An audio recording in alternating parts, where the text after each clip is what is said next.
ମୁଁ ଭଞ୍ଜକିଶୋର ମହାପାତ୍ର, ଗ୍ରାମ ହେଉଛି କାଳିକା ପ୍ରସାଦ, ଜିଲ୍ଲା ନୟାଗଡ଼। ହେଉଛି ମୋର ବଡ଼ ଭାଇ। ସେ ମୋର ସବୁକିଛି କହିଲେ ଅତ୍ୟୁକ୍ତି ହେବନି।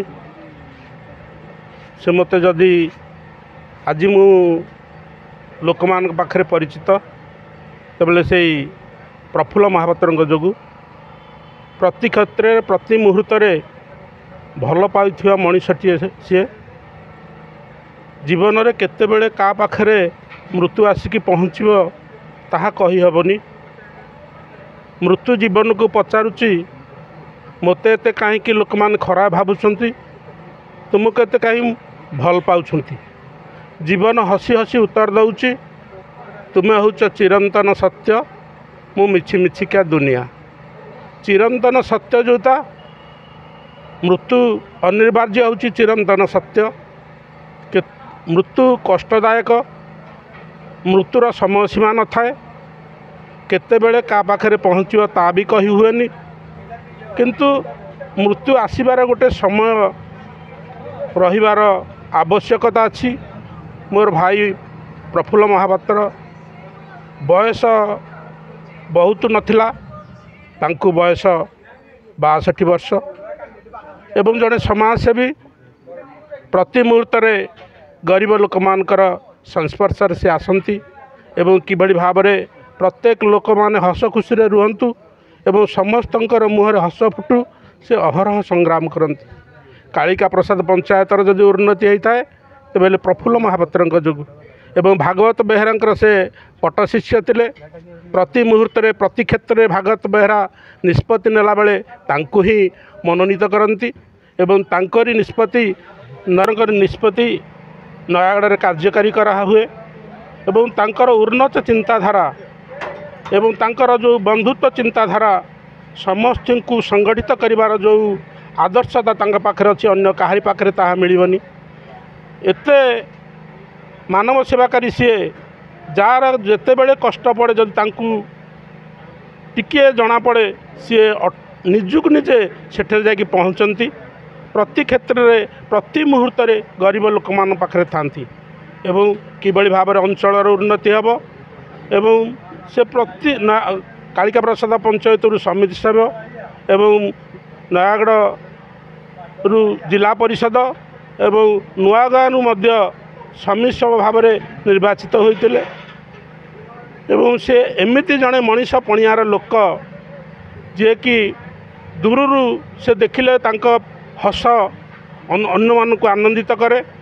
ସୁନ୍ଦର ମଣିଷ ଚିନ୍ତାଧାରା, ସହନଶୀଳତାର ଭାବମୂର୍ତ୍ତି ଏତେ, ଲୋକମାନେ ନିଜକୁ ଯେତେ କଷ୍ଟ ଥିଲେ ମଧ୍ୟ ତାଙ୍କୁ ଦେଖିଦେଲେ ସେ ସବୁକିଛି ଲୋକମାନେ ଭୁଲି ଯାଆନ୍ତି ଏବଂ ସିଏ ନିଜେ ଆଦର କରି ନିଅନ୍ତି। ଆଜି ତାଙ୍କର ମୃତ୍ୟୁ ଘଟିଛି 28/7/2025ରେ ମୃତ୍ୟୁ ଘଟିଛି। ଆଜି ହେଉଛି ଦ୍ୱାଦଶ କ୍ରିୟା। ଆଜି ତାଙ୍କର ସ୍ମୃତି ସଭା, ବହୁ ଅଞ୍ଚଳର ଲୋକମାନେ ସେଠାକୁ ଆସିବେ ଏବଂ ତାଙ୍କ ବିଷୟରେ ଦୁଇ ପଦ କଥା କହିବେ ଏବଂ ତାଙ୍କର ଆତ୍ମାର ସଦ୍ଗତି କାମନା କରି ଭଗବାନଙ୍କୁ ପ୍ରାର୍ଥନା କରିବେ। ଏବଂ ସମସ୍ତଙ୍କର ଚିନ୍ତାଧାରା ଯେ ଠାକୁର ତାଙ୍କୁ ଆଶୀର୍ବାଦ କରନ୍ତୁ ଏବଂ ତାଙ୍କର ଚିନ୍ତାଧାରା ବହୁତ ଉନ୍ନତକର, ତାହା କହି ହେଉନି ଭାଇ ହିସାବରେ। ଏବଂ ସେ ମୋର ସବୁକିଛି। ନୟାଗଡ଼ କାହିଁକି, ଏ ନୂଆଗାଁର ମଧ୍ୟ ବହୁତ ଉନ୍ନତି କରିଛନ୍ତି ଏବଂ ସାରା ନୟାଗଡ଼ ଜିଲ୍ଲା ତାଙ୍କୁ ଜାଣିଛନ୍ତି ଏବଂ ପ୍ରତି ଗ୍ରାମର ଜନସାଧାରଣ ଜାଣିଛନ୍ତି। ଜଣେ ନାଟ୍ୟକାର, ଜଣେ ସମାଜସେବୀ, ଜଣେ ସଂଗଠକ, ଏଇଭଳି ଭାବରେ ସେ ନିଜକୁ ସଦାସର୍ବଦା ନିୟୋଜିତ କରନ୍ତି। ଆମ ପଞ୍ଚାୟତ ନୟାଗଡ଼ ନିର୍ବାଚନ ମଣ୍ଡଳୀର ସବୁଠାରୁ ବଡ଼ ପଞ୍ଚାୟତ କାଳିକା ପ୍ରସାଦ ହେଲେ ମଧ୍ୟ ପ୍ରତି କ୍ଷେତ୍ରରେ ପ୍ରତି ମୁହୂର୍ତ୍ତରେ ସେ ଲୋକମାନଙ୍କ ପାଖରେ ଥାନ୍ତି। ମୁଁ ନିରଞ୍ଜନ ନାୟକ, ଆଉ ମୋ ଘର ହେଉଛି ନୟାଗଡ଼। ମୁଁ ହେଉଛି ଯେ ସ୍ୱର୍ଗତ ପ୍ରଫୁଲ୍ଲ ମହାପାତ୍ର, ମୁଁ ହେଉଛି ତାଙ୍କର ବାଲ୍ୟ ବନ୍ଧୁ। ଦ୍ୱାଦଶ ଦିବସ ଆଜି, ଆଉ ସିଏ ଆଜି ଆମ ଗହଣରେ ନାହାନ୍ତି ସତ, କିନ୍ତୁ ମୁଁ ଏବେ ବି ଅନୁଭବ କରୁଛି ସେ ଏଇଠି ଅଛନ୍ତି, ଏଇ ଆଶପାଶରେ ସେ ଅଛନ୍ତି। ଆଉ ତାଙ୍କ ଜୀବନ କାହାଣୀ ଯଦି ବର୍ଣ୍ଣନା କରିବି ମାନେ ରାତି ପାଇଯିବ, କିନ୍ତୁ ଜୀବନ କାହାଣୀର ଅନ୍ତ ନାହିଁ। ଯେମିତି ଆମର ଗୋଟେ ସୁନ୍ଦର କହାବତ ଅଛି ଯେ ଜୀବନର ସଂଜ୍ଞା ଜନ୍ମ ଏବଂ ମୃତ୍ୟୁ ଏତ ଚିରନ୍ତନ ସତ୍ୟ ଏନ୍ତୁଡ଼ି ନିଆଁରେ ଆରମ୍ଭ ଜୀବନ ଶ୍ମଶାନେ ନିଆଁ ପାଉଁଶ। ଏବଂ ଆଉ ତାପରେ ବି ଗୋଟିଏ ସୁନ୍ଦର ଶବ୍ଦ ଆମର କହାବତ ଅଛି ଯେ କେହି ରହି ନାହିଁ ରହିବେ ନାହିଁଟି ଭବରଙ୍ଗ ଭୂମି ତଳେ ସର୍ବେ ନିଜ ନିଜ ଅଭିନୟ ସାରି ବାହୁଡ଼ିବେ କାଳ ବେଳେ। ଠିକ୍ ସେମିତି ତାଙ୍କର ଅଭିନୟ ସରିଯାଇଛି। ଅଭିନୟ ପରେ ତ କେହି ହେଲେ ବି ଯେତେ ମାନେ କୁଶଳୀ କଳାକାର ହଉ ନା କାହିଁକି ସେ କେବେ ହେଲେ ଆଉ ମଞ୍ଚରେ ରହିପାରିବେନି। ମଞ୍ଚରେ ତାଙ୍କୁ ବିଦାୟ ନେବାକୁ ପଡ଼ିବ। ଆଉ ସେଇ କଠୋର ନିୟମକୁ ସିଏ ହେଉଛି ମୋର ସାଙ୍ଗ।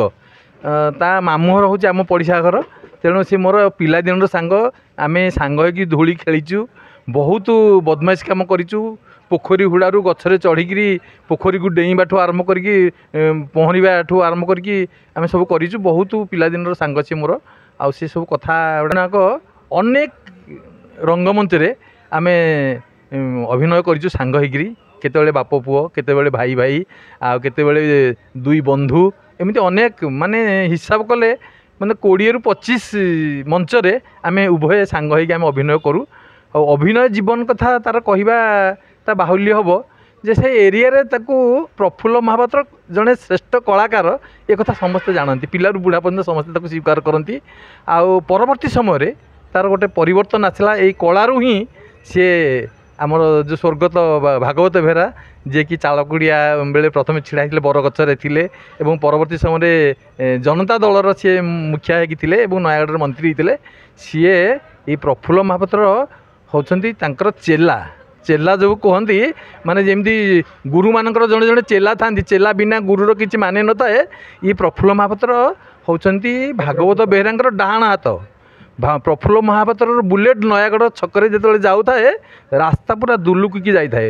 ଏମିତି ଅଫିସର ମାନେ ପ୍ରଫୁଲ୍ଲ ମହାପାତ୍ର ଏତେ ଗୁଣ, ଏତେ ସାବଲ୍ୟ, ଏତେ ଶାନ୍ତ ସରଳ, ଏତେ ସୁନ୍ଦର ପିଲାଟି ଆସି ଥିଲା। ତା ଗୁଣକୁ ସମସ୍ତେ ଆଦର କରିକିରି ତାକୁ ସମସ୍ତେ ବହୁତ ଖାତିର ଦିଅନ୍ତି। ରାଜନୈତିକ ଆଧାର କଥା ତ ସେ ବହୁତ କଥା। ସେ ବି କିଛି ସମୟ ପାଇଁ ଜିଲ୍ଲା ପରିଷଦର ଜଣେ ସଦସ୍ୟ ଥିଲେ।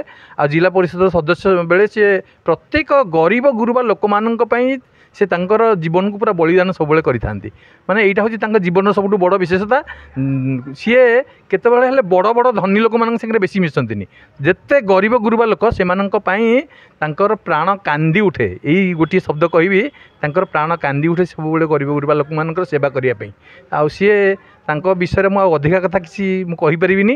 ଆଉ ସେଇ ମୋର ବାଲ୍ୟ ବନ୍ଧୁରୁ ସମୟକ୍ରମେ ସିଏ ବର୍ତ୍ତମାନ ମୋର ମାନେ ପୁରା ବନ୍ଧୁ ସିଏ ହେଇଗଲେ। କେମିତି ନା ମୋର